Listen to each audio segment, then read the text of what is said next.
저는 정은경 후보자 같은 경우에는 지금 이제 남편분이 사실 제일 문제예요. 질병관리청장 시절에 정은경 후보자 남편이 손세정제 관련된 주식에 이제 투자가 돼 있었던 거예요. 그리고 또 중간에 질병관리청장 하는 기간에 주식을 추가 매수하기도 합니다. 근데 이것은 코로나의 대표적인 수혜주예요. 코로나를 막는 임무를 열심히 했고 그것을 열심히 했기 때문에 사실 국민 눈에 든 것이거든요. 근데 부부 사이니까 사실은 주식을 들고 있으면 그 코로나 상황이 어떻게 되는지를 들을수록 거래가 남의 패를 보면서 거래를 할 수 있는 게 되는 것이니까 좀 투자가 용이한 거죠.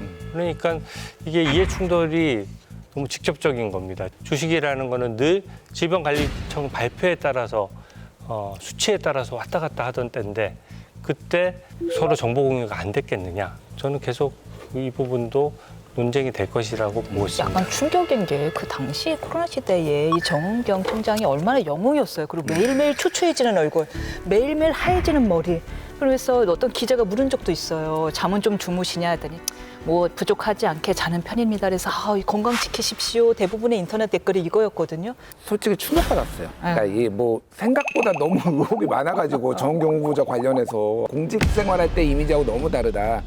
이게 사전 정보를 그러면 취득해서 한 것이냐는 저는 그렇게 생각하지 않아요. 왜냐하면은 이 의사 정도 되고 그러고 이 코로나 정보라는 게 사실은 무슨 어디 숨어 있다가 들은 게 아니라 그냥 참고를 해서 매일같이 브리핑하고 지금 상황이 어떻게 되고 그런 거니까 이게 다 공개된 정보였고 이거를 더 비밀리에 더 알 수 있거나 그런 건 아니었다라고 좀 보거든요. 그러니까 본인이 가장 잘하는 분야에 투자를 했고 판단을 했다 이렇게 저는 보는 편이기 때문에 더 특별한 정보가 있다고 보지는 않지만은 그럼에도 불구하고 좀 부적절하지 않았나 그 생각은 좀 들어요.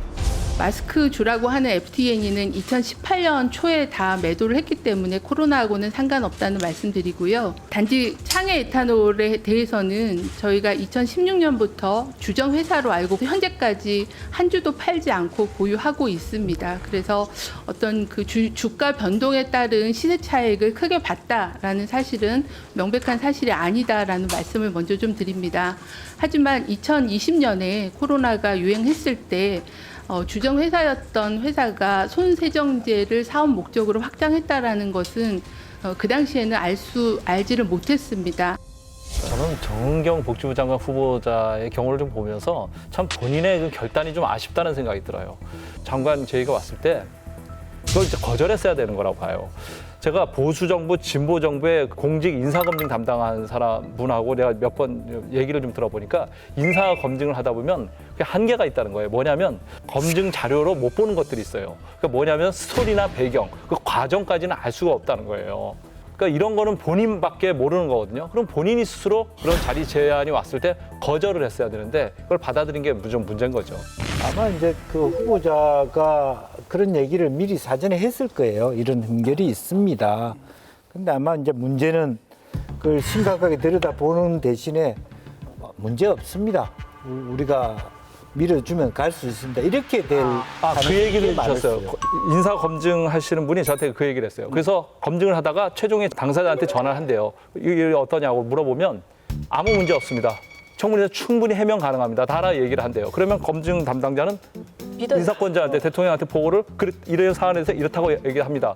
그렇게 하면 대통령 그대로 받아들이고 이제 지명을 하죠. 근데 청문회 가보면 전혀 해명이 안 되고 국민 여론이 받아들이지 않는 수준까지 그런 경우가 부지기수예요.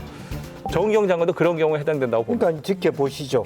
그 실제적인 여론이 어떨지 이제 그렇게 올려놓는 거라고 보고 사실은 정인 장관은 이제 그동안의 코로나 시기에 워낙 이미지가 좋았기 때문에 대통령도 그분이 그냥 그거로서 끝내기는 아깝다고 생각해서 선택했을 거예요. 그리고 그 사이에 너무 바쁘다 보니까 남편이 뭘 사는지 집에 잘 못 소통할 수 있는 들어가시나 기회도 없었고 주식에 대해서 제가 얻은 내부 정보를 가지고 배우자가 주식을 거래했다거나 하는 거는 일체 있을 수 없는 일입니다.